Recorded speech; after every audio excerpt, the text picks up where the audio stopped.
पहाड़ों पर तेरा डेरा। सुख में तेरा ध्यान किया और दुख में तेरा नाम लिया, माँ फूल मिले या कांटे मैंने दोनों को ही थाम लिया। जय माँ वैष्णो। दोस्तों, जो वैष्णो माँ की शरण में होता है उसे हर परिस्थिति में अपनी माँ की कृपा ही नज़र आती है। वह आम इंसान की भांति दिखता जरूर है, लेकिन उसका जीवन बेहद खास होता है। दोस्तों, माता रानी का शरणागत सदैव निर्भय, निश्चिंत और निसंदेह रहता है, क्योंकि माता रानी उसका समस्त भार स्वयं उठाकर चलती है। लेकिन क्या सिर्फ कहने मात्र से कि हम माता रानी की शरण में हैं, हम माता के शरणागत हो जाते हैं? दोस्तों, माता रानी हमें भीतर और बाहर दोनों तरफ से पहचानती है, और हम सिर्फ इसलिए माता की शरण में जाएं कि हमें सुख की प्राप्ति हो, तो वो हमारा स्वार्थ ही होगा, ना कि शरणागति।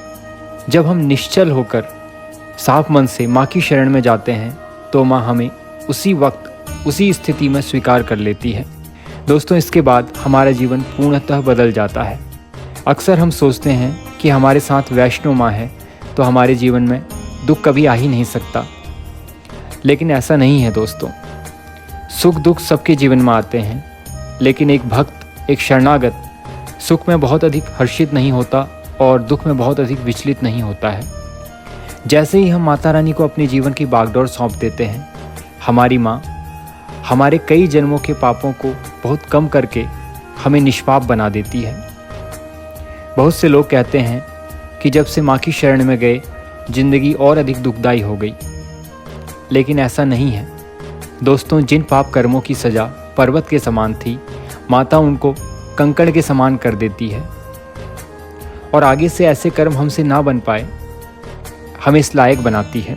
शरणागत होने के बाद हमारे जीवन में अनेकों बदलाव आते हैं। कई तरह की प्रतिकूल परिस्थितियों का हमें सामना करना पड़ता है दोस्तों। इसलिए माता के शरणागत को कभी घबराना नहीं चाहिए, और हर स्थिति में माता रानी पर आश्रित होकर माता की भक्ति करनी चाहिए।